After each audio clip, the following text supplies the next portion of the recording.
Halo YouTube, kembali lagi bersama gue Anton Soekarto. Kali ini gue mau bahas gimana caranya untuk bisa mendapatkan subscriber dengan cepat. Tapi sebelum itu kita intro dulu.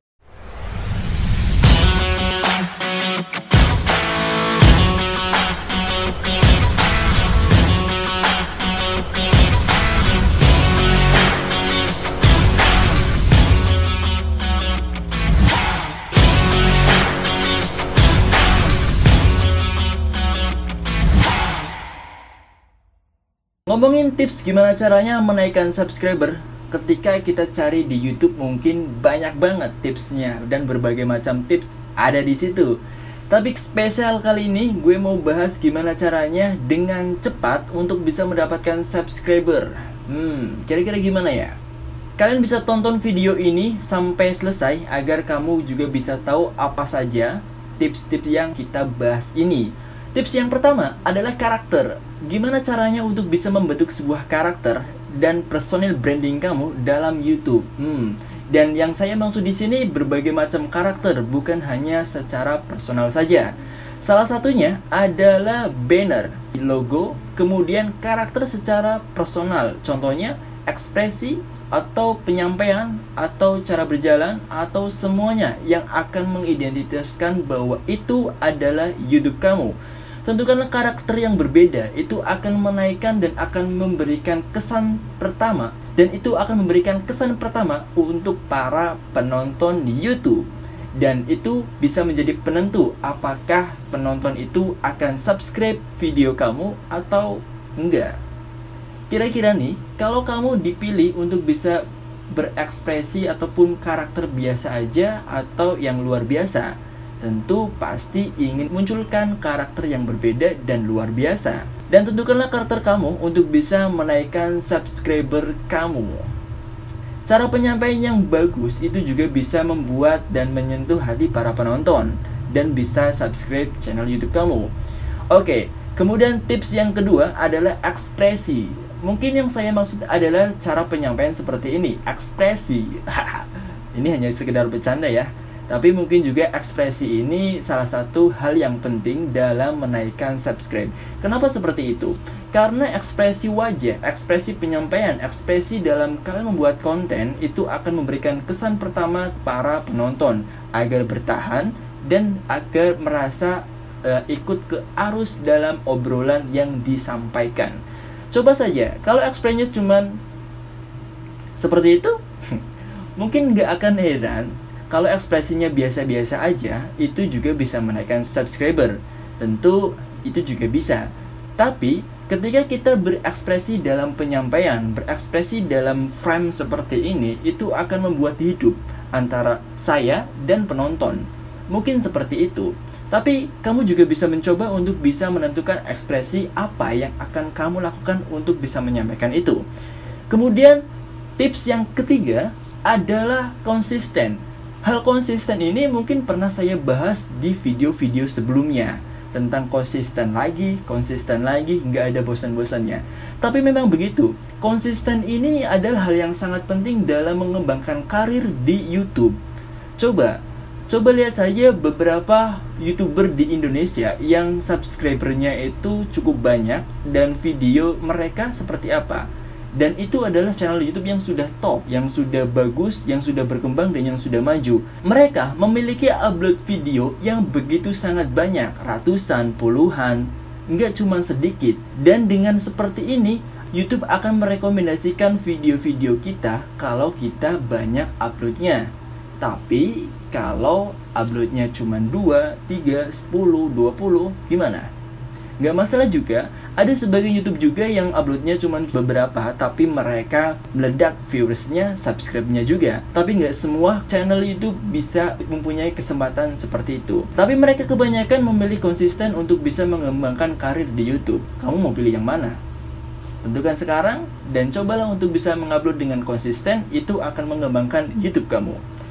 Dan yang keempat adalah ide video. Di tahun 2022 ini mungkin kita sudah banyak sekali melihat video-video di YouTube dan berbagai macam ada semua di situ. Itu adalah kesempatan kita untuk bisa menganalisa, untuk bisa mengembangkan dan mengide apa yang akan kita sampaikan, apa yang akan kita buat videonya, dan apa yang akan kita berikan untuk para penonton. Tentu ini akan sangat penting sekali dalam mengembangkan channel kamu. Ketika kamu punya ide, maka tentukanlah. Mungkin kamu juga bisa mereview apa yang pantas untuk para penonton. Video apa, jenis apa yang paling bagus untuk para penonton. Beberapa kali sebelumnya saya juga pernah mencoba mengupload dengan berbagai macam jenis video. Entah itu psikolog, entah itu YouTube, atau tutorial lainnya. Ternyata ketika saya mengupload video-video beberapa yang lalu, grafik penonton yang lebih banyak dan lebih condong ke YouTube ini, ke pembahasan YouTube. Mungkin dari ini aku malah justru mulai membahas tentang dunia YouTube di channel YouTube ini. Dan semoga itu bisa bermanfaat bagi teman-teman semua yang mengikuti dan mensubscribe channel ini. Oke, setelah itu kita membahas ide video yang begitu sangat penting dalam menentukan karir di YouTube atau content creator atau mengembangkan YouTube di era ini, itu sangat penting. Kemudian adalah jumlah video. Mungkin pembahasan ini pernah kita lakukan di sebelum-sebelumnya dan pembahasan ini juga baru kita bahas tadi. Jumlah video ini sangat menentukan gimana caranya untuk menaikkan subscriber. Kalau hanya video beberapa, mungkin kita akan mendapatkan subscriber yang nggak begitu banyak. Bayangkan saja, kita mempunyai 800 video yang sudah kita upload, atau 200, atau 300. Kemungkinan besar dalam satu hari ada beberapa video yang ditonton oleh para penonton. Itu akan memberikan peluang bagi mereka untuk bisa mensubscribe atau tidak. Mengapa jumlah video itu sangat penting dalam menentukan jumlah subscriber? Dan tentukanlah dari sekarang. Kemudian, pembahasan yang ke-6 adalah clickbait. Yang saya maksud ini, kita bukan berbohong untuk para penonton ya, tapi kita membahas ini gimana caranya untuk mensinkronkan dan membuat penasaran para penonton tampilan thumbnail kita di YouTube. Dan tentukanlah dan koordinasikan antara thumbnail dengan isi itu harus sinkron ya. Jangan sampai nggak sinkron, itu namanya pembohongan. Tapi kalau kita sinkronkan dan membuat penasaran para penonton, itu akan membuat mereka untuk berkemungkinan besar menonton video kita. Dan ini juga akan menentukan mereka untuk bisa penasaran, kemudian mereka juga bisa subscribe video kita. Kemudian yang ketujuh adalah peralatan. Tentukanlah peralatan yang memadai untuk dalam membuat konten-konten kalian dan membuat video-video yang menarik dan berkualitas cukup baik ya, sampai ke HD gitu. Tapi saat ini di era ini kita nggak memungkinkan untuk harus membeli peralatan yang besar. Di handphone saja kita masih bisa untuk bisa membuat video dengan kualitas HD. Jangan khawatir, saat ini di era ini kita bisa kreativitas dengan peralatan seadanya namun kualitas luar biasa. Tapi itu juga bisa tentukan kamu dan kreativitas kamu akan menentukan apa yang akan kamu lakukan. Kemudian peralatan juga mungkin bisa memadai. Tentang apa konsep itu, mungkin bisa membuat peralatan-peralatan tambahan yang akan membuat video-video kita lebih menarik untuk ditonton. Ngobrolin promosi ini memang sangat penting untuk bisa mengembangkan YouTube kita dan menambah subscribe kita. Jangan sampai kita malah lolos tidak mempromosikan untuk bisa mengembangkan YouTube kita. Kita bisa mensosialisasikan di Instagram kita, Facebook kita, dan sosial media lainnya. Tapi dengan ini, itu akan memberikan peluang bagi mereka untuk bisa mensubscribe channel kita. Dan inilah 8 cara cepat untuk bisa menaikkan subscribe. Bahkan cara ini bisa dilakukan untuk jangka panjang. Konsisten dengan cara ini, kamu juga bisa memberikan atau bisa menaikkan subscriber di channel YouTube kamu.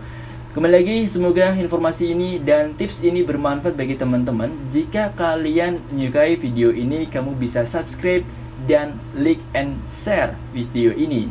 Sampai bertemu lagi dengan gue Anton Sugiarto di helloans.com. Sampai jumpa.